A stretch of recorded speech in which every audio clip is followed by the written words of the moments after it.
வணக்கம், வாழ்க வளமுடன். ஒரு சிறு பதிவு வலைதளங்களில் படித்தேன். எனக்கு எனது ஞாபகங்கள் ஒரு 45-50 வருடங்கள் பின்னோக்கி ஓடியது. அந்த காலகட்டங்களில் மந்த்லி சேலரி போடுற அன்னைக்கு, அதாவது 31ஆம் தேதி இல்லை 30ஆம் தேதி மாத கடைசி அன்று சேலரி போடுவாங்க. அப்போ எங்கள் அப்பாவுக்கு சேலரி தினத்தன்று எங்கள் அம்மா, நான், என் தம்பி எல்லாம் டெம்போவில் கிளம்பி நாங்கள் வாழ்ந்த பாண்டிச்சேரி கவுண்டம்பாளையத்துலேருந்து பாண்டிச்சேரி டவுனுக்கு வந்துடுவோம். டவுனுக்கு வந்து ஒரு மளிகை கடைக்கு போவோம். அந்த மளிகை கடையில் ஒரு பெரிய லிஸ்ட்டு எழுதி வச்சுருப்பாங்க. எங்கள் அம்மா சொல்ல நான் எழுதியிருப்பேன். அதை கொண்டு வந்து அந்த கடையில் கொடுத்துட்டு, பக்கத்தில் நேரு ஸ்ட்ரீட்டுங்கிற இடத்துல ஒரு நேரு கஃபேன்னு ஒரு ஹோட்டல் இருந்தது. அங்கே போய் பூரி, ரோஸ் மில்க் எல்லாம் சாப்பிட்டுட்டு திரும்ப போய் அந்த மளிகை ஜாமானெல்லாம் வாங்கிட்டு வீட்டுக்கு ரிச்சாவில் போவோம். ஏன்னா ஒரு மூட்டை மாதிரி கட்டி கொடுப்பாங்க. ஸோ இப்படி வாழ்ந்த காலங்கள் உண்டு. அப்படி வாழும்போது எங்களோட மந்த்லி மளிகை ஜாமான் பில்லுங்கிறது அதுக்குன்னு ஒரு குறிப்பிட்ட தொகை ஒதுக்கி அந்த அளவுக்கு தான் செலவு பண்ணுவோம் எல்லாத்தையும்.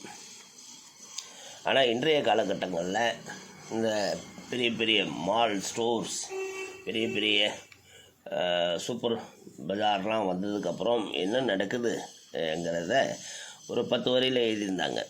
அதான் உங்களுக்கு சொல்ல போகிறேன். இப்போ மளிகை சாமான் வாங்க கடைக்கு போய் வெளியே இருக்கிற மூட்டையில் இருந்து கொஞ்சம் அரிசியோ பொட்டுக்கடலையோ இல்லை பட்டாணியையோ எடுத்து குறிச்சிக்கிட்டு அண்ணாச்சிக்கிட்ட லிஸ்ட்டு கொடுத்து பொருள் வாங்குகிற வரைக்கும் எல்லா குடும்பத்துலேயும் மளிகை சாமான் செலவு கட்டுப்பாட்டுக்குள் இருந்துச்சு. என்னைக்கு கடையை திறந்து ஒரு கூடையை கொடுத்து உள்ளே அனுப்பினாங்களோ மளிகை சாமான் பில்லு மாதம் 2 கோடி வரும் போல். இன்றைக்கி ஒருத்தன் 25 ரூபாய்க்கு விற்ற எலி பேஸ்ட் இப்போ 23 ரூபாய் 2 பாட்டில் வாங்கி கொண்டு போகிறான். என்னடா எலி பேஸ்ட்டில் நாட்டுக்கு பஞ்சமாக வரப்போகுது, டிஸ்கவுண்ட்டுன்னு போட்டால் எதுவும், அது எலி பேஸ்ட்டாக இருந்தாலும் என்ன கிடைத்தாலும் 10 வாங்கிட்டு போகிறானுங்க. மளிகை கடையில் இவ்வளோ செலவு செஞ்சால் எப்படிடா குடும்பம் நடத்துவீங்க? எது தேவையோ அதை மட்டும் வாங்கி பழங்குங்கடா என்று கொஞ்சம் மரியாதை குறைவாகவே இந்த பதிவு இருந்தது. அதுதான் நான் சொல்கிறேன். நான் பார்ப்பேன், எங்கள் ஊரில் இருக்கிற ஒரு சூப்பர் ஸ்டோரில் போய் நின்னோம்னா ஏதோ அங்கே எல்லாம் ஃப்ரீயாக கொடுக்குற மாதிரி அள்ளி போட்டுட்ருப்பாங்க. நமக்கு எது தேவை எது தேவையில்லைங்கிறத பார்க்க மாட்டாங்க. எது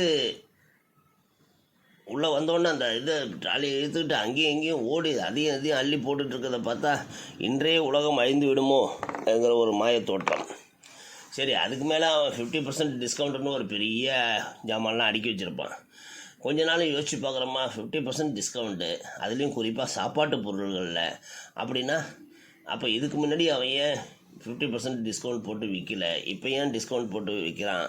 எப்பயாவது யோசித்து பார்த்துருப்போமா? அதனால் இந்த ஃப்ரீ டிஸ்கவுண்ட் இதெல்லாம் கொஞ்சம் உற்று பாருங்கள். நான் ஏற்கனவே நிறைய பதிவுகளில் சொல்லிக்கிறேன். பி ஏ வைஸ் கன்சியூமர், அதாவது நல்ல நுகர்வோர்களாக மாறுங்கள். உங்களோட நுகரும் திறன் மேம்படுத்தப்பட வேண்டும். நமக்கு என்ன வேணுங்கிறதுல நம்ம தீர்க்கமான முடிவோடு கடைக்குள்ளே போகணும். அப்போ ஒன்றும் பண்ண முடியாது. ஸோ அது மாதிரி வாழப்பழகுங்கள். ஏன்னா இந்த காலத்தில் பலர் பெரிய நல்ல சம்பளத்தில் இருக்கிறவங்க கூட ஃபைனான்ஷியலி கொஞ்சம் கஷ்டப்படுறாங்க, ஸ்ட்ரகிள் ஆகுறாங்க. அதுக்கான காரணம் என்னென்னா, இந்த மாதிரி ஓவர் கன்சியூமிங், இது ஒரு வியாதி மாதிரி. அதாவது எல்லாத்தையும் வாங்கணும், எதையாவது வாங்கணும். இன்னும் அங்கே வரக்கூடிய பெண்களை பார்த்தோம்னா அவங்களோட அந்த ஆர்வத்தை பார்த்தோம்னா பாவம், அந்த பக்கத்தில் நிற்கிற வீட்டுக்காரரு கார்டை கையில் வச்சுக்கிட்டு ஊற்று பார்த்துட்ருப்பார், இதில் இருக்குதா பேலன்ஸு இல்லையான்ட்டு. ஸோ அதனால் நல்ல நுகரும் அறிவு நமக்கு வளர வேண்டும். வாழ்க வளமுடன். நலமே சூழ்க.